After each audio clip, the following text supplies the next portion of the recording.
a farm situation. Now, we lost Cyrus Jirongo in a road accident. Since we may not all manage to go to Lugari, can we observe a moment's silence in honor of late Cyrus Jirongo?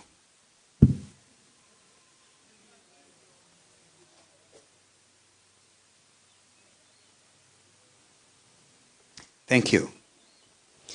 May his soul rest in peace.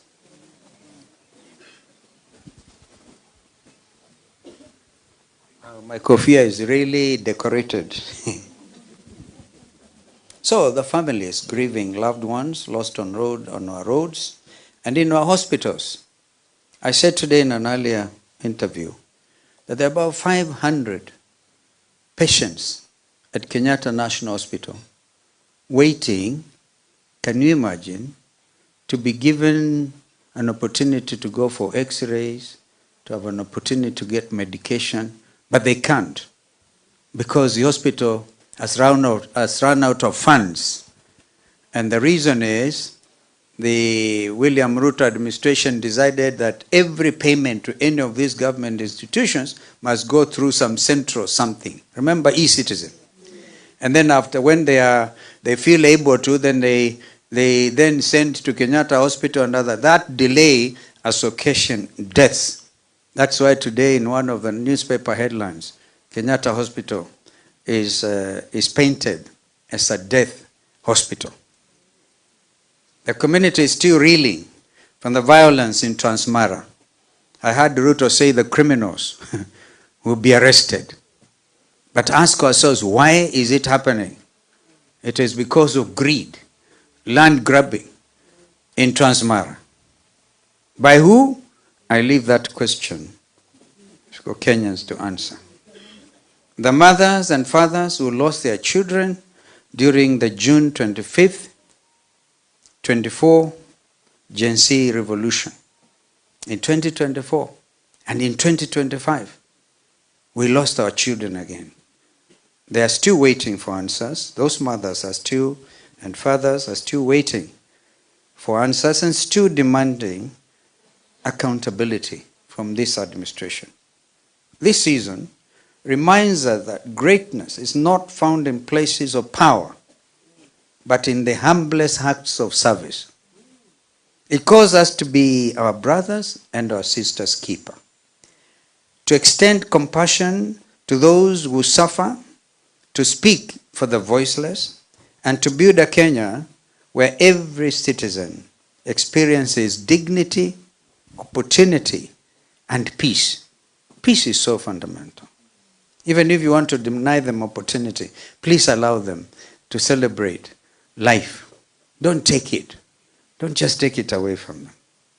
Let this be the spirit that guides our nation, not the accumulation of power, but the courage to serve with humility and with love. Let us work tirelessly to ensure that no family waits in vain for justice and no voice crying out for accountability goes unheard. My fellow Kenyans, fellow patriots, so reflect on this season of hope.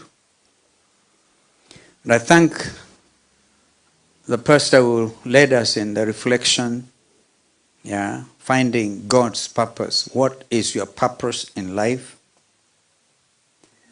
And reading from Jeremiah 29:11. Well, so reflect on this season of hope. Remember, faith itself is substance of things hoped for and evidence of things unseen. So we must keep faith and keep hope. We must also confront the challenges that test our nation's spirit. I think you've been trying to do that. I heard Senator Manzo today, confront, challenge. Mheshimiwa Senator, Mheshimiwa Susan Kiamba, I don't know that she's still in the house. She confronted, literally, excessive use of power and abuse of language, calling leaders that they have no brains. They have no brains. Well, I want to tell you that we have some brains, and Kenyans are very clever people. And even our children have also gone to school. We stand, I cannot speak of hope without first acknowledging the harsh realities we face today. As we close this year and look forward to 2026, we must be honest about the state of our nation. That's why Maanzo spoke the way he did. We stand today at a critical juncture in our country's history. The economic burden placed upon the shoulders of the ordinary Mwananchi by the Ruto regime in just 3 years is not merely heavy, it is unconscionable.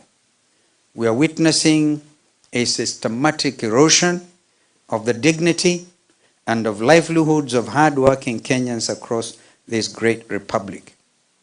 Men who keep on crying and they look forward to January now, there will be a further aggression, raiding of the payslip with increased payments to NSSF. And you know what they want to do? They say they'll ring fence those monies. When they sell the national oil pipeline, when they sell Safaricom shares, when they sell other state parastatal bodies, and they put that in what they're calling a ring-fenced basket, because they realize that they cannot increase taxes next year because that would be suicidal for them. They know this. So another way of taxing Kenyans is to put this money, say we are selling it, these parastatals, we put in this in order to perhaps plug in the hole that they would have otherwise filled by overtaxation. They know, they're clever, they can't. You have heard Minister Badi say, we will not touch, because they know. But as they refuse to touch, they are touching it and pretending that they are going to build roads.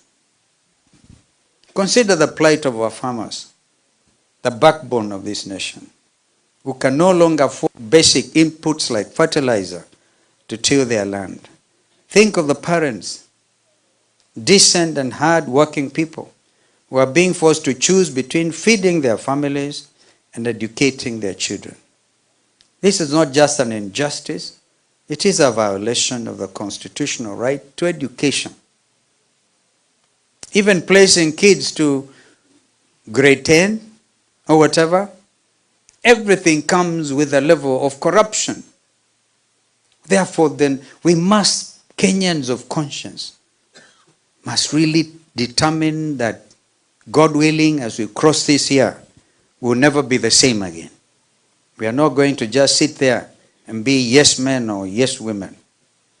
Our small and our medium enterprises, the very engine of our economy, are being suffocated by punitive taxation regimes and predatory lending practices that show no mercy. Can you imagine? Without dealing with serious manufacturing, our manufacturing sector is almost zero. I think somebody said that the example of Singapore, first of all, Ruto does not know that Singapore is a city-state. A city-state. Even that comparison itself. I think when you have to be very clear, you're talking about moving. I personally believe the time for the African tiger, the African lion, is now. Because we have our resources. You saw President Trump in trying to get President Tshisekedi and President Kagame to sign that peace agreement in Washington, which was witnessed by regional leaders, including William Ruto. I remember the president of Namibia was, I think, Angola, Namibia. The president of Burundi. They were there, but because William Ruto is chairman of the East African Summit, he also had to be there. Trump made it clear that the reason he's pushing Kagame and Tshisekedi to sign is because the US is interested in the rare minerals, the mineral wealth of this continent is unimaginable. It can shift Kenya to another level, not just Singapore. Not just Singapore. And so we know this. Leave alone the DRC. In Kitui, you have huge deposits of copper. And the prices of copper have been going up. If we got this copper and it is quoted in reputable stock exchanges, that would be enough to clear our country's external debt. I hope you hear what I've said. So when Ruto says we have no agenda, this is how we want to make this country great. We will not follow other examples. Of course, those are Asian tigers. Thailand, Malaysia, Singapore is in that category. In Malaysia, the dominant communities are the Chinese and the indigenous Malays. That trade continues to the Orient countries, including China. So we have to get our own act together as Africa. East African Community Service collapsing under the chairmanship of William Ruto. He's supposed to have handed over the chairmanship to Mama Suluhu. Mama Suluhu's service having stress. We are living in a stressed environment. So, William Ruto should stop misleading Kenyans to a dream world which is not real. Without an important cornerstone, which is peace, Kenya is living peaceably.